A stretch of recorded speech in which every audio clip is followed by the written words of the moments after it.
Pour ma première vidéo, je reçois aujourd'hui Guillaume dans mes bureaux de Salut Fabien. Rocket Link pour une petite présentation de fonctions qu'on utilise très peu en fait chez Rocket Link.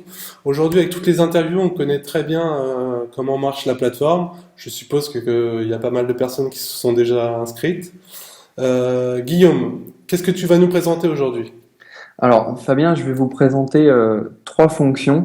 Comme tu dis, c'est vrai qu'on connaît le fonctionnement classique, faire des recherches, faire une offre, les filtrer. Il y a aussi beaucoup d'annonceurs qui ont assisté aux différents webinars où on voit ces fonctions-là bien en détail. Là, l'idée c'est de montrer trois fonctions qui sont à mon goût un peu sous-exploitées par les annonceurs, d'être vues plus en détail. C'est la fonction d'alerte, la fonction d'appel d'offres et une fonction qui est assez récente de pré-remplissage des offres. D'accord. Alors on va commencer par la fonction d'alerte du coup. Ouais. Alors du coup, c'est une fonction ça qui nous avait été demandée par des annonceurs qui vont régulièrement, qui font régulièrement les mêmes recherches et qui cherchent quand même pas mal de sites. Et finalement, une fois avoir bien parcouru le catalogue, ils ont plus envie de se remettre dans le catalogue et pour retrouver les sites qu'ils ont déjà vus. Donc, la solution la plus simple, c'est de mettre en place une alerte sur un mot-clé, de manière à être prévenu par message, soit par mail, soit sur les messages de compte Rocket Link selon la configuration qui a été mise en place sur le compte, des nouveaux sites qui arrivent sur une requête en particulier. Donc on va regarder ça. Donc déjà la fonction elle est dans site alerte, juste ici. Donc là j'ai pas d'alerte aujourd'hui, je vais en ajouter une. Donc je lui donne un nom, hein, c'est le nom de mon alerte. Donc par exemple, imaginons que je sois que je vais mettre une alerte dans le domaine de la mode, je vais mettre alerte mode. Là je choisis à quelle campagne est liée mon alerte. Là je vais mettre dans ma campagne par défaut. Et, je vais te dire quel type d'alerte c'est. Est-ce que c'est une alerte qui est faite sur la recherche ou est-ce que c'est une alerte qui est faite par catégorie? Donc, sachant que les deux sont cumulatives. Donc, ce que je vais faire à la limite, pour voir encore plus en détail, je vais faire une alerte et par recherche et par catégorie, et sur quelque chose d'encore plus précis, par exemple sur les sacs à main. Donc là, je vais mettre en mot-clé, je vais mettre sac à main, si c'est une recherche que je fais régulièrement, dans la catégorie mode. Donc je la trouve, elle est là, mode beauté. Et donc là, je vais recevoir une alerte à chaque fois qu'il y a un site qui correspond à la requête sac à main dans la catégorie mode. Maintenant, la question à se poser, c'est tous les combien de temps je vais recevoir une alerte de manière à bien cadrer dans mon utilisation de Rocket Links. Donc, il y a deux fonctions, c'est le nombre minimum de sites pour déclencher une alerte. Donc, si si je recherche vraiment chaque site, dans ce cas-là, je vais demander de déclencher une alerte pour chaque nouveau site. Et ce qu'on appelle le nombre de jours minimum entre l'envoi de chaque alerte, c'est-à-dire pour pas être entre guillemets pour pas recevoir un mail tous les jours. Si tous les jours il y a un site qui correspond à la requête sac à main dans la catégorie mode, En voilà. gros, aujourd'hui, je te coupe 2 minutes. En gros, aujourd'hui, dans la catégorie mode, tu as combien de sites par jour environ qui s'inscrivent? Alors là, d'une manière générale, toutes catégories confondues, on est en moyenne entre 5 et 10 nouveaux sites par jour. Alors, je crois que je pourrais pas forcément répondre précisément à ta question, mais si je fais une moyenne par rapport aux catégories les plus importantes, je dirais que déjà dans la catégorie mode, on doit être à un site tous les 2 jours, je dirais en moyenne. D'accord. Donc si tu fais une alerte pour, on va dire, 2, 3 sites, on va dire les 10 nouveaux sites tous les mois, c'est nickel, quoi. C'est exactement dans la catégorie mode, mais là je Ouais, suis encore plus par précis. exemple. Hmm. Là je suis encore plus précis parce que j'ai mis sac à main. Ouais, bien Donc sûr. je filtre encore plus le nombre de sites Ouais, quand potentiels. tu es beaucoup plus précis, il vaut mieux mettre une requête bien précise et du coup mettre qu'un seul site, quoi. Hmm. Exactement, exactement, ça dépend. Voilà, si je me mettais que dans la catégorie mode, peut-être que je demanderais au minimum 10 sites pour déclencher une alerte. Or là, je suis très précis, ça veut dire que je suis vraiment intéressé par chaque site qui vont correspondre à cette requête, donc je veux les voir, chaque site qui s'inscrivent et qui correspondent à sac à main dans la mode. Ouais, exactement. Donc là, je vais mettre 1, comme tu dis. Et puis, imaginons que moi, mon Rocket Link, je l'utilise tous les mardis. Dans ce cas-là, je me mets 7 jours minimum entre l'envoi de chaque alerte. Ok. Ok? Donc là, j'ai plus qu'à ajouter, comme je le fais ici. Et là, l'alerte a bien été ajoutée. Alors, juste à savoir que je l'avais mise dans la campagne par défaut. Hop, voilà. Donc là, on la retrouve dans mes alertes. D'accord. Ok, on voit que évidemment on peut l'éditer, la désactiver ou la supprimer. Si par exemple je me suis entre guillemets trompé parce que j'ai mis une alerte dans la catégorie mode dès qu'il y a un site tous les jours et que je reçois des mails de Rocket Links tous les jours, ben je l'édite pour mieux cadrer avec mon fonctionnement. Le mail, c'est forcément le mail que tu as inscrit sur la plateforme. Oui, alors sachant, je sais pas si tu as vu ça, mais en fait tu as des préférences de notification ici dans Messages. Et tu peux choisir d'envoyer soit à ton adresse principale, soit à des adresses alternatives. D'accord, voilà, ça c'est intéressant effectivement. S'il y a quelqu'un qui travaille avec toi, qui veut avoir toutes les informations sur effectivement les sacs à main, bah, tu pourras lui envoyer l'alerte sur Rocket Link à cette personne-là. Voilà, tu vois, le dernier point, c'est notifications liées aux alertes. Donc là, on voit que c'est coché. Ça veut dire que je les reçois et je les reçois sur mon adresse principale. Je peux aussi choisir, comme tu dis, une autre adresse. Je peux même choisir les deux adresses. Ouais, Et je peux même décocher ça. Ça veut dire que je les recevrai que dans ma boîte de réception Rocket Links et pas dans ouais, ma boîte mail. que sur le site, Ouais, effectivement. exactement. Ok, ouais, Ok, c'est clair pour les alertes? ouais, super. Ok. Moi, je te propose de passer à la fonction d'appel d'offres. Allez, fonction d'appel d'offres que j'ai déjà utilisée Ouais, une alors fois. c'est une fonction qui permet un peu d'inverser le fonctionnement de Rocket Links. Au lieu d'aller chercher chaque site pour leur faire une offre, on va laisser les sites venir à nous, mais pas tous les sites de Rocket Links. On va pas demander aux 6000 blogueurs de venir nous voir. On va faire aussi une sorte de filtre. L'idée, c'est d'utiliser cette fonction quand on a vraiment une campagne particulière à faire, parce qu'on va pas utiliser la fonction d'appel d'offres quand on a une offre à faire. On va le faire quand on veut, par exemple, jouer sur un effet buzz, quand on sort un nouveau produit, quand on a une dizaine d'articles qu'on veut voir sortir, par exemple. J'imagine que c'est le cas quand toi tu utilises cette fonction, c'est quand t'as quelque chose d'assez particulier à C'est annoncer. pour vraiment pour buzzer sur soit un produit qui vient de sortir, soit une superbe offre qu'il faut absolument mettre en ligne très rapidement, quoi. Ouais, exactement. Alors, là, je vais dans Offre et je vais dans la fonction Gérer les appels d'offres qui est juste ici. Hop. Donc là, actuellement, j'ai pas d'appel d'offres en cours, donc je vais en lancer un. Alors, je vais mettre sur mon autre ici, parce que là, je suis dans la plateforme de développement de Rocket Links Hmm. qui me permet de faire des tests sans influence sur le fonctionnement. Donc, je vais lancer un appel d'offres. Donc, je vais lui donner un titre, encore une fois, comme tous les titres, les blogueurs n'en ont pas connaissance. D'ailleurs, c'est écrit là, ce titre ne sera pas communiqué aux éditeurs. Donc, je vais l'appeler appel C'est plus pour un rangement pour nous en fait, hein. exactement. Donc, je vais l'appeler, je sais pas, septembre. On va rester dans le domaine du sac à main, par exemple. Donc, type de produit, imaginons que je sois plus intéressé par des articles. Il est clair que la plupart des gens qui utilisent des appels d'offres le font plutôt pour des articles sponsorisés, ce qui s'entend bien, puisque ce serait peut-être un peu trop d'avoir une vingtaine de liens site-wide en même temps. C'est sûr, c'est sûr. Donc, je me mets en article sponsorisé. Donc, je vais reprendre un peu la même chose que j'avais fait, donc mode. En mots-clés, je vais mettre sac à main. Je vais mettre aussi sac pour pas oublier ce terme-là. Et puis, je vais mettre un filtre de prix. Pourquoi mettre un filtre de prix? C'est justement aussi pour filtrer un peu les éditeurs. Parce que si j'ai 150 € à consacrer par article, inutile que les éditeurs qui cherchent à vendre des articles à 200 ou 300 € me fassent une réponse. Donc, je vais dire que je prends les articles, par exemple, entre 100 et 170 € par exemple. Hmm. Ou je vais mettre entre 70 et 170 €.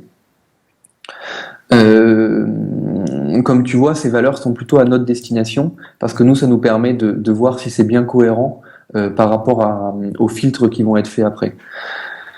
Là, je vais mettre la description de mon appel d'offres. Évidemment, je ne vais pas forcément citer mon site au début, puisque j'attends juste de savoir qui est prêt à répondre. Bon, là, j'ai un brief de base. Nous recherchons pour un site reconnu du prêt-à-porter féminin, voilà, des sites qui pourraient correspondre. Peut monter jusqu'à 170 €. Voilà, donc tu vois qu'il y a déjà la politesse, tout. Donc bon, après, il faut personnaliser la description selon l'appel d'offres.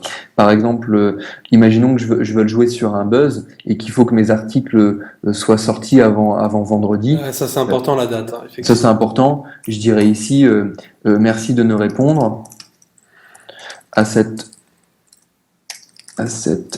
appel d'offres uniquement si vous pouvez rédiger et publier l'article avant vendredi le 09 2014. Là, au moins, c'est clair. Là, je donne le titre qui va être lui communiqué aux éditeurs, donc je peux être un peu marketing, je sais pas, moi par exemple, tiens, si tu as une idée, sinon je vais mettre lancement d'une nouvelle marque de sac à main, par exemple. Ouais, exactement. Le sac à main pour les mobiles, avec la petite poche iPhone. Avec poche iPhone. L'idée, c'est d'attirer un petit peu les blogueurs, de leur montrer que c'est intéressant d'en parler. Et là, je retrouve les filtres et les classements qu'on retrouve quand on fait une recherche, qui va nous permettre de filtrer les blogueurs, justement, pour ne pas... Parce que là, pour l'instant, j'ai un filtre par catégorie, j'ai un filtre par mots-clés, mais je vais aussi filtrer par rapport à mes données SEO qui me sont chères. Donc là, je vais en mettre quelques-unes. Par exemple, je vais mettre un Alexa Rank inférieur à 1 million. Je vais mettre une ancienneté supérieure à 6 mois. Qu'est-ce que je vais mettre d'autre? Et puis allez, je vais mettre un PageRank. Je sais c'est une donnée qui est toujours débattue et débattable, mais allez, je vais mettre un PageRank supérieur à 2. Voilà, ça, ce sont mes petites données SEO. Après, chacun les siennes, hein, voilà. Et je vais surtout, ça c'est important, je le dis souvent en webinaire, cocher toutes ces cases, ça va permettre de ne pas envoyer les appels d'offres à des blogueurs à qui j'ai déjà été en relation. Alors, bon, ça peut être intéressant dans certains cas. Ici, je vais pas le faire. Donc, je ne vais pas solliciter des blogueurs qui ont déjà refusé de mes offres ou qui sont en attente, etc. D'ailleurs, je vois une petite case, c'est une petite niche en dessous, adulte rencontre, bien spécifique. Exactement. Alors là, il y en a pas qui tomberont dans cet appel d'offres, mais imaginons que je sois dans le domaine du chat professionnel. Ça, c'est un exemple que je sors souvent. Et si je tape chat dans les mots-clés, je risque d'avoir beaucoup de sites de chat un peu plus osés, puisque c'est un synonyme, et donc je risque d'avoir des sites adultes. Donc là, c'est tout l'intérêt de cocher cette case pour ne pas avoir les sites adultes qui ressortent. Donc pensez bien, si vos mots-clés sont à double sens, pensez bien à cocher cette case. Ici, domaine sac à main dans la catégorie mode, j'ai aucun site adulte qui ressortira. On va s'arrêter 2 minutes sur la loi et sur le guideline Google. Ouais. Le guideline Google autorise évidemment l'achat de liens si et seulement si les liens sont en nofollow. Donc ça, il n'y a pas de souci, hein, il suffit de le dire dans la description, de dire merci de passer les liens en nofollow. Exactement, on peut le mettre là. Si vous voulez vraiment suivre le guideline Google. La loi française demande aussi également aux blogueurs de marquer que l'article est sponsorisé. Tout simplement, un petit mot, article sponsorisé. Pas forcément le nom de la plateforme, mais juste marquer article sponsorisé. Tout simplement, une photo.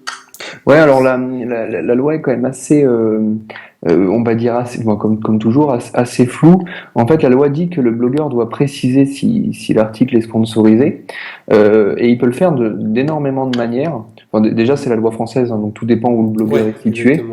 Mais il peut le faire de plein de manières, comme tu dis, il peut écrire article sponsorisé, il peut mettre une image, il peut même mettre un son, c'est-à-dire quand tu mets play, ça te dit ceci est un article sponsorisé. Pensez-y, ça peut être sympa. Il peut même écrire dans ses mentions légales que tel et tels articles sont sponsorisés, et ne pas l'écrire sur l'article. Donc il y a des Voilà. dizaines Il faut de être un peu manières. astucieux pour pouvoir effectivement penser. Regardez bien, il y a pas mal de choses. On a donné 4-5 astuces, ça, assez Ouais, sympa pour marquer article sponsorisé. Voilà. exactement. Après, si on veut pas suivre tout ça, libre à vous, hein, il n'y a pas de souci là-dessus. Exactement. Alors tiens, je vais juste préciser d'ailleurs pour les liens en nofollow, je vais le mettre là dans mon brief. Les liens dans les articles pointeront vers des pages produits et seront en nofollow. Alors je préciserai même peut-être non suivi par les moteurs de recherche, parce que les blogueurs savent peut-être pas tout ce que c'est. On peut peut-être mettre la fonction reel. Ouais, voilà. Voilà. Moteur de recherche. Bon, je vais mettre ça, et puis oui, tu as raison, on pourrait même mettre le code. Alors, de toute façon, dans la description, on peut tout mettre et tout expliquer ce qu'on veut exactement. C'est ça qui est vraiment bien. C'est libre, donc il n'y a pas de Ouais. souci. Et c'est Et relu par vous après en plus. exactement, c'est-à-dire que, et ça c'est un point important, les appels d'offres sont pas lancés automatiquement. Nous, on va venir vérifier que le filtrage est assez bien fait. Je m'explique. Imaginons que vous mettiez, que vous fassiez une appel d'offres, je sais pas moi, avec des données SEO très très précises pour viser des sites d'autorité, et que vous mettez que le prix ne doit pas dépasser 30 euros, on fera pas partir l'offre parce qu'on sait qu'il va pas y avoir beaucoup de monde pour y répondre, et donc en fait beaucoup de blogueurs vont être sollicités pour un appel d'offres auquel personne ne répondra. Donc justement, ça va nous permettre, un peu comme nous on connaît les éditeurs, on connaît Rocket Link, ça va nous permettre de voir si tout est cohérent dans l'appel d'offres avant d'aller solliciter les blogueurs. Mm. Et puis ça, on en parle, évidemment, après on est en contact direct avec l'annonceur pour lui en parler. Bon, bah là en tout cas, il m'a l'air bien, donc j'ai plus qu'à cliquer sur continuer. Si la personne n'avait pas coché les petites choses en dessous, là, les options, Ouais. vous revenez dessus, vous les cochez ou. Bah, Enfin, ça dépend, ouais, peut pas on page peut... rank, mais Oh, tu veux dire sur les sur les filtres? filtres, non, vous les Enfin, laissez. on peut demander au blogueur enfin à l'annonceur, excuse-moi, si c'est un choix. D'accord. Ouais. On va lui demander, et puis sinon on va laisser partir si ça reste cohérent. D'accord, ouais, ouais, bien sûr. C'est Ok? ça qui est bien, c'est votre que vous regardez un petit peu quand même si c'est logique, s'ils n'ont pas oublié quelque chose d'important qui vous paraît important pour vous. Comme ça, je pense que ça fait vraiment une appel d'offres qui peut marcher en fait. Exactement. Et là, tu as vu qu'à cette étape, il te dit combien de sites a été trouvé. Alors là, tu vois aucune page aussi trouvée, c'est normal, c'est parce que je suis sur le site de développement et qu'on doit avoir une quinzaine de sites ajoutés Hmm. au hasard, qui sont principalement des sites anglais. Donc, c'est pour cette raison, mais là, il va te dire, par exemple, 200 sites trouvés ou 3000 sites Ouais, trouvés. avant d'envoyer, s'il y a aucun site trouvé, on Je a tout modifie mes intérêt critères. à refaire l'appel d'offres quoi. Exactement. Et là, important, les notes pour le manager, justement parce que comme on disait, on va nous revoir l'appel d'offres.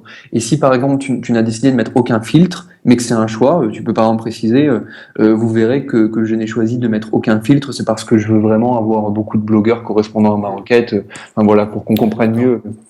Euh, alors quelque chose d'important quand même qu'il faut savoir, moi ça m'a bloqué au début, il faut déposer minimum 1000 euros pour faire un appel d'offres. Hein. C'est ça. La raison, elle est simple, c'est celle que je t'expliquais avant de présenter la fonction, c'est qu'on ne veut pas que des personnes utilisent cette fonction entre guillemets par paresse, c'est-à-dire pour faire une seule offre et ne pas faire la recherche, et finalement aller solliciter 3000 blogueurs pour faire sortir un article. Donc on se dit que dans une moyenne de 70 à 150 euros, en mettant 1000 euros, ça correspond à une dizaine d'articles, c'est bien pour lancer un appel d'offres. D'accord. Non, mais ça, il faut bien le dire, qu'il faut faire un dépôt de 1000 euros si vous voulez faire un appel d'offres, sinon ça ne fonctionne pas. Exactement. Par contre, aucune obligation de dépenser ces 1000 euros dans l'appel d'offres, dans le sens où si l'appel d'offres enfin, si les blogueurs n'ont pas répondu à votre demande, ou si s'avérait que c'est pas satisfaisant, il n'y a aucun engagement Ouais, d'aller jusqu'au bout de cet appel d'offres, évidemment. d'accord. Mais c'est plutôt pour montrer, enfin voilà, pour que ce soit possible de faire des offres. Ça serait jamais à notre avantage de trop solliciter les blogueurs, parce que s'ils recevaient tous les jours un appel d'offres de Rocket Links, peut-être qu'on aurait des blogueurs qui en auraient marre et qui se désinscriraient. Donc on essaye quand même il y a la communauté des annonceurs, il y a la communauté des blogueurs, on essaye de respecter ces deux communautés-là. Ouais, de bon sens, de logique et de professionnalisme, quoi. Exactement. Exactement. Bon bah là, si je clique sur envoyer l'appel d'offres, je pense qu'il va me mettre un message. Non, c'est bon, l'appel d'offres a été ajouté. Donc maintenant, nous, ça arrive dans notre compte manager et puis on review l'appel d'offres avant de le faire partir. Et ça passe en accepter ou refuser s'il y a eu un souci dessus, évidemment. Exactement. Alors, quand ça passe en accepter, Alors quand ça passe en accepté, qu'est-ce qui se passe? alors les blogueurs qui étaient concernés par les filtres et par les filtres choisis vont recevoir un mail, donc selon leurs préférences de notification sur leur compte Rocket Links ou par email directement, et vont choisir de répondre à cet appel d'offres. Alors en y répondant, ils vont un peu présenter ce qu'ils vont faire en disant moi j'ai bien lu votre appel d'offres, moi c'est ok pour le rédiger, je pourrais même le rédiger jeudi soir et le publier jeudi soir. Je vais parler de ça, et je vous propose telle somme. Déjà, dans le tableau, là, on voit quand même des choses, là, intéressantes. Oui, voilà. Donc dans le tableau, on voit le nombre de sites correspondants. Donc encore une fois, on est sur la partie dev, donc c'est très faible. Et on voit le nombre de refus, soit des éditeurs, soit des annonceurs, puisque après, toi, quand tu vas revoir ton appel d'offres, tu peux accepter ou refuser chaque site qui a fait une proposition. Ou pas répondre. Si tu ne réponds pas, ça fait quoi? Si tu ne réponds pas, ça fait rien. C'est quand même enfin, je dirais, c'est quand même plus sympathique de répondre pour le Ouais, mais blogueur. s'il y en a 200, et que t'en as Voilà. pris que 10 dans les 200, c'est un peu compliqué. Exactement. On va pas répondre aux 190 autres. Les blogueurs sont conscients, hein. C'est-à-dire qu'il y a une foire aux questions qui explique que l'annonceur reçoit toutes les réponses. Si vous n'avez pas eu de réponse, c'est que vous n'avez pas forcément été pris. Enfin, voilà, on leur explique si c'est un petit appel d'offres. Sinon, à la fin, c'est dommage, on aurait pu marquer un petit message global à tous les annonceurs qui n'ont pas été sélectionnés. C'est une très bonne idée que je note un peu comme d'ailleurs sur Airbnb quand on a demandé à plusieurs hôtes et qu'on en choisit un, ça envoie un message automatique à tous les autres pour dire qu'ils n'ont pas été sélectionnés. Ouais. Donc je me le note. Ok. Donc voilà pour cette fonction. Qui est quand même pratique dans le cas un peu où on veut faire beaucoup d'offres, où on veut jouer sur un lancement de nouveaux produits. D'ailleurs, j'ai pas fini sur qu'est-ce qui se passe après. Donc comme je disais, le blogueur répond. Et après, toi, si tu acceptes le blogueur, tu te retrouves sur le système d'offres classique où ensuite tu vas choisir tes liens et valider le prix qui avait été Parce que proposé là, par en le fait, blogueur. si on clique, on va voir en dessous une liste de. Tu peux cliquer ou pas du tout en dev là? Ouais, alors je sais pas ce que Où ça il y a va. 8 à répondre. Alors 8 à répondre. Alors je sais pas ce que ça va me donner. Tac. Voilà, donc c'est exactement ça. En dessous, il y a les blogueurs qui répondent en fait et qui font une proposition de l'éditeur et il y a une note. voilà. Donc là après je me retrouve sur Tu peux la. revenir derrière parce que c'est quand Ouais. même intéressant. Juste avant. Voilà. Voilà. En fait, ici vous voyez toutes les demandes, tous les annonceurs qui ont répondu à votre appel d'offres. Vous avez les sites, vous avez la proposition de l'éditeur, pardon, avec le prix, et vous avez la note. Et ici, c'est super intéressant cette note-là parce que certains blogueurs vont vous dire, on va écrire l'article et on va le publier sur nos réseaux sociaux. Et en plus, on peut faire une mise en avant pendant une semaine sur le site où on peut vous proposer pas mal de choses. Voilà. C'est quelque chose que je trouve très important et qu'il faut même pousser les éditeurs à mettre des notes et à vendre leur espace, hein, quelque part. Exactement. Voilà. Bon là comme tu l'as vu, il y a pas de note puisque Ouais, c'est du test et que les sites sont des sites qui n'existent pas.